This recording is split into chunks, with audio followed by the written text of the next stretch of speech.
नमस्कार जय जगन्नाथ। ओडिशा रे देखिथिबे जाति धर्म को नहीं भुवनेश्वर राजधानी उठुची पड़ुची। मु सरकार को ए वीडियो माध्यम रे किछि पचारिबा को चाहूची।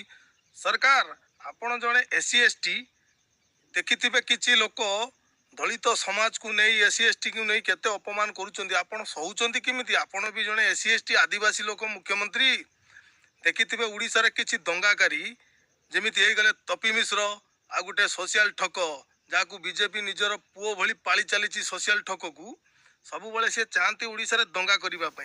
कहीं ख्रिस्टियन धर्म तो केबे हिंदू धर्म को नहीं टिप्पणी दउनी। यही दुईटा केवल ओडिशा रे हिंदू हिंदू को टेकी धरिचंदी। आमे भी कट्टर हिंदू, कहीं आमे तो कौ धर्म को नहीं टिप्पणी दउनु। ये तपी मिश्र सोशल। नमस्कार भाई भूणी मैंने आउ गोटे नुआ वीडियो आपको समस्त को स्वागत करे। मुझे आर्मी जवान भाईन को बहुत हृदय सहित मु धन्यवाद देउछि। मु साल्यूट करे एमिति आउ सत्य सनातन सत्य हिंदू लोकन को मु साल्यूट करूअछि। प्रिय प्रभुंकर लोक माने सही प्रकार आज एसटी एसटी हो आउ अनेक जाति विवाद चलुछि, किंतु एही सरकार मध्य निजर आदिवासी है कि ए मोहनबाजी आदिवासी है कि से केमिति सोचंती। भुवनेश्वर रे अनेक दंगा चालू अछि जे एही प्रकार दंगा चलिबा जोगु से मुख्यमंत्री आउ नारे मुख्यमंत्री किंतु कार्य करू नाहंती। मु कहबा को चाहे आमपर आदिवासी आमर आदिवासी है कि मध्य एही प्रकार से सुई रहउचंती। अनेक एही प्रकार दलाल कहबा को आउ अनेक प्रकार तपी मिश्र लोक माने अनेक आउ जेतिकी आउ डकाइत परि से माने धर्म धर्म नारे विरोध करूचंती। सेही माननकु अटकाइबा पई आउ जे प्रकार सरकार रही है किंतु सरकार मध्य शुईची।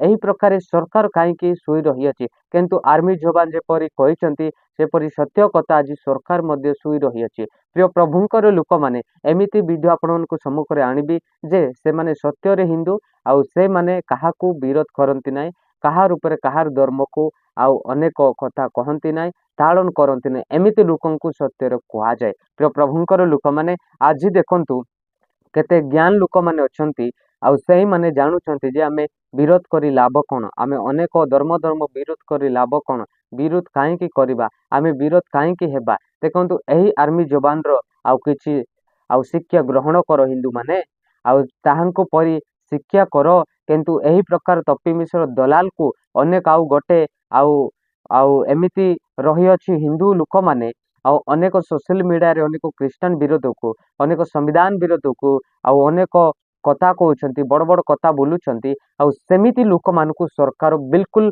आउ से सपोर्ट करितबा एति सकाशे सरकार आज सुईची। भुवनेश्वर रे राजधानी एही प्रकार अनेक दंगा चालुची, किंतु सरकार सुई ही रहिची। किंतु सरकार एही प्रकार सुईची जे तांकु किए उठाउ नाहंती।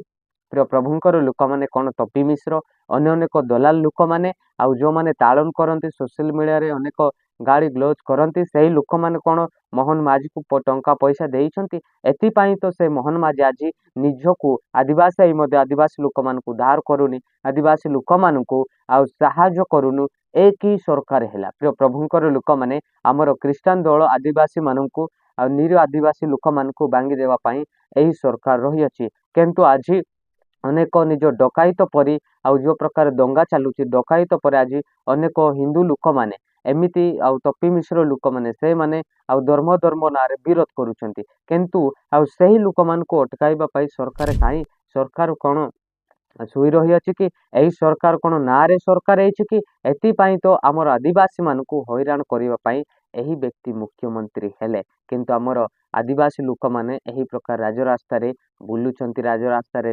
रैली करूचंती, दंगा चालुची। कोन एही ओडिसा रे मुख्यमंत्री हेबार योग्य कोन? यदि मुख्यमंत्री हेइछि आउ ताहाले लोक मानकर आउ जो प्रकार आउ लोक माने होउचंती दंगा चालुची ताहांकु भद्रता परी आउ ताहांकु आउ जे प्रकार कहबार अछि आउ सही जो दंगा चालुची सेटा अटकाइबार अछि। से जहाँ भी धर्म धर्म नारे चालुची से गुड़ा को जेपरी अटकाई कि आउ मीटिंग बसिबार अछि। किंतु एही जो सरकार रही अछि ए प्रकार काम करू नाही। ए सरकार आउ लोक माने जेमिति भी होंतु बोली कि आउ बाबी रहउचंती ए सरकार। किंतु अनेक लोक माने एमिति हाना कटा हेबे, किंतु एही ओडिसा रे मुख्यमंत्री सुई पड़ी अछंती, से एबे जाई जागी नाहंती। प्रिय प्रभुंकर लोक माने एही प्रकार आज ओडिसा रे आ हाना कटा चालुची, किंतु ଆଉ ଏହି ପ୍ରକାର ମୁଖ୍ୟମନ୍ତ୍ରୀ ଶୋଇପଡ଼ିଛନ୍ତି। ପ୍ରିୟ ପ୍ରଭୁଙ୍କର ଲୋକମାନେ, ଅନେକ ତପି ମିଶ୍ର ଲୋକମାନେ, ଅନ୍ୟ ଅନେକ ହିନ୍ଦୁ ଦଳ ଲୋକମାନେ ଆଉ ଯେତିକି ତାଳନ କରୁଛନ୍ତି, ନିଜକୁ ହିନ୍ଦୁ କହୁଛନ୍ତି, ସେମାନେ ବିଲକୁଲ ହିନ୍ଦୁ ନୁହନ୍ତି। ସେମାନେ ନିଜକୁ ଯାହା ବି ସନାତନ କହୁଛନ୍ତି ସେମାନେ ସନାତନ ନୁହନ୍ତି। ଆଉ ସେମାନେ ହଉଛନ୍ତି ଅନେକ ଟଖଚୁର ମାନେ। ଏଥି ସକାଶେ ସେମାନେ ଏହି ଜଗତରେ ଆଉ ଏହି ଯେଉଁ ଓଡ଼ିଶାରେ ଅନେକ ବିପଦ ଘଟାଉଛନ୍ତି, ଦଙ୍ଗା ଚାଲୁଅଛି। ଏ ପ୍ରକାର ଖ୍ରୀଷ୍ଟିଆନ ଆଉ ହିନ୍ଦୁକୁ ଅନେକ ବିରୋଧ କରାଯାଉଛି। କିନ୍ତୁ ସେ ଆର୍ମି ଯବାନର କିଛିଟା ଶିକ୍ଷିତ ହୁଅ, ତାହାଙ୍କ ପରି ରୁହ, ତାହେଲେ ଏହି ଯେଉଁ ଓଡ଼ିଶା ଭଲ ଚାଲିବ। ନଚେତ ଏହି ଓଡ଼ିଶା ଏମିତି ହିଁ ଅନେକ ଆଉ ବିରୋଧ ହବ, ଦଙ୍ଗା ଚାଲିବ, ଏ ପ୍ରକାର ଚାଲୁଥିବ। କିନ୍ତୁ ମୁଖ୍ୟମନ୍ତ୍ରୀ ଯଦି ଶୋଇ ଅଛନ୍ତି ଏମିତି ହିଁ ଚାଲିବ। ସେ ଯଦି ଜାଗିବ ନାହିଁ ତାହେଲେ କ'ଣ ହବ?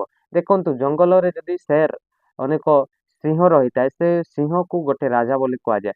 ସେ ସିଂହ ଯଦି ଆଉ ଅନେକ ଆଉ ସେ ପଶୁମାନଙ୍କୁ ଯଦି ସେ ଅଧିକାର ଦିଏ ନାହିଁ, ଆଉ ତାହେଲେ ସେମାନେ ଅନେକ ପ୍ରକାର କାମ କରିବେ, ଅନେକ କଥା ଆଉ କହିବେ। ଏହି ପ୍ରକାର ଗୋଟେ ଆଉ ସିଂହ ପରି ଆଉ ଯେଉଁ ମୋହନ ମାଝୀ ଆଦିବାସୀ ଲୋକ ହେଇକି ମଧ୍ୟ ଆଜି ସେ କିଛି ଆଉ ଆଉ ଏହି ପ୍ରକାର ଦଙ୍ଗାକୁ ଯେଉଁ ଚାଲୁଛି ସେ ଦଙ୍ଗାକୁ ଅଟକାଉ ନାହାନ୍ତି। ଯେଉଁ ପ୍ରକାର ମାରାପିଟା ମଧ୍ୟ ହେବେ, ଯେଉଁପରି ରାଲି ଚାଲୁଛି, ଯେଉଁପରି ଧର୍ମ ନାଁରେ ବିରୋଧ ଚାଲୁଅଛି, କିନ୍ତୁ ସେଗୁଡ଼ିକ ଆଜି ମୋହନ ମାଝୀ ଶୋଇଛନ୍ତି। କିନ୍ତୁ ସେ ଆଉ ଉଦ୍ଧାର କରୁନାହାନ୍ତି କାହାଙ୍କୁ, ଆଉ ଏ ପ୍ରକାର ଆଉ ରକ୍ଷା କରୁନାହାନ୍ତି। ଏମିତି ହିଁ ଶୋଇପଡ଼ିଛନ୍ତି ଆଦିବାସୀମାନେ, ଆଉ ଯେ ପ୍ରକାର ଛିନ୍ନ ଭିନ୍ନ ହେବେ। ପ୍ରିୟ ପ୍ରଭୁଙ୍କର ଲୋକମାନେ, ଆଉ ମୁଁ କହିବା ପାଇଁ ଚାହେଁ ଯେ ଏହି ସରକାର ଆଉ ନିଜକୁ ନାଁରେ ମୁଖ୍ୟମନ୍ତ୍ରୀ କହିବା ସରକାର, କିନ୍ତୁ କିଛିଟା ସମାଧାନ କରିବାକୁ ହବ। କିନ୍ତୁ ଏହି କିଛିଟା ସମାଧାନ କରୁନି, କିନ୍ତୁ ତାଙ୍କର ହାତ ରହିଥିବ, ଆଜ୍ଞା, ବିଜେପି ମାନଙ୍କର ହାତ ରହିଥିବ। ଏଥି ସକାଶେ ସେହି ଯେଉଁ ଆଉ ମୁଖ୍ୟମନ୍ତ୍ରୀ ଏହି ଯେଉଁ ଓଡ଼ିଶାକୁ ଆଉ ନ ସମ୍ଭାଳୁ ଅନେକ ହାତରେ ସମର୍ପଣ ଦେଇଥିବ। ଏଥି ସକାଶେ ସେମାନେ ଏ ପ୍ରକାର ଭୁବନେଶ୍ୱର ଦଙ୍ଗା ଚାଲୁଛି, ଆଉ ଧର୍ମ ନାଁରେ ବିରୋଧ ଚାଲୁଅଛି। ଏହି ଯେଉଁ ଚାଲୁଛି ଏଗୁଡ଼ାକ ଅଟକାଉନାହାନ୍ତି କାହିଁକି? ଏଥିପାଇଁ ଯେ ତାହାଙ୍କୁ ଅନେକ ଆଉ ହିନ୍ଦୁ ଲୋକମାନେ ହିଁ ତାହାଙ୍କୁ କିଛିଟା ପଇସା ପତ୍ର ଦେଇଥିବେ। ଏଥି ସକାଶେ ସେ ଆଉ ଏ ପ୍ରକାର ଆଜି ପର୍ଯ୍ୟନ୍ତ ଶୋଇଛନ୍ତି, ଜାଗି ନାହାନ୍ତି। ଜାଗ ମୋହନ ମାଝୀ, ଆମ ପରି ଆଦିବାସୀ ଲୋକ ତମେ, କିନ୍ତୁ ଜାଗିକି ଆଉ ଅନେକ ଯେଉଁ ଦଙ୍ଗା ଚାଲୁଛି, ଅନେକ ଆଉ ଯେଉଁ ପ୍ରକାର ଆଉ ବିବାଦ ଚାଲୁଅଛି, ସେ ବିଷୟକୁ ଅଟକାଅ। ଯଦି ଅଟକାଇବ ନାହିଁ, ଏହି ଓଡ଼ିଶାରେ ହାଣାକଟା ହେବେ, ଲୋକମାନେ ବିପଦରେ ପଡ଼ିଯିବେ, ଅନେକ ଏହି ଓଡ଼ିଶାରେ ଅନେକ ରକ୍ତ ବହି ହବ। ଏହି ପ୍ରକାର ସମୟ ଆସୁଛି। ସେଥିପାଇଁ ଯଦି ମୁଖ୍ୟମନ୍ତ୍ରୀ ଅଟକାଇବେ ନାହିଁ, କିଛିଟା ସମାଧାନ କରିବେ ନାହିଁ, ତାହେଲେ କିଏ କରିବ? କାହାର କଥା ଶୁଣିବ? ଯିଏକି ଏହି ଯେଉଁ ଓଡ଼ିଶାରେ ରାଜା ଅଛନ୍ତି, ଆଉ ତାହାଙ୍କର କଥା ସିନା ଶୁଣିବେ, କିନ୍ତୁ ତାହାଙ୍କର କଥା ଯଦି ଶୁଣୁନାହାନ୍ତି, କାହା କଥା ଶୁଣିବେ? ପ୍ରିୟ ପ୍ରଭୁଙ୍କର ଲୋକମାନେ, ମୁଁ ଏହି ପ୍ରକାର ଆପଣମାନଙ୍କୁ ସମ୍ମୁଖରେ ଦେଖାଇଲି ଯେ ଆଜି ଅନେକ ଲୋକମାନେ ପ୍ରଭୁ ପ୍ରଭୁ କହିବା ଲୋକ ବି ଅଛନ୍ତି। ଆଜି ଅନେକ ନିଜ ନିଜର ଦେବତା ପ୍ରଣାମ ବି କରୁଛନ୍ତି, ଯାହା ବି କରୁଛନ୍ତି, ସେମାନେ କେହି ବି ସ୍ୱର୍ଗ ରାଜ୍ୟକୁ ଯିବେ ନାହିଁ।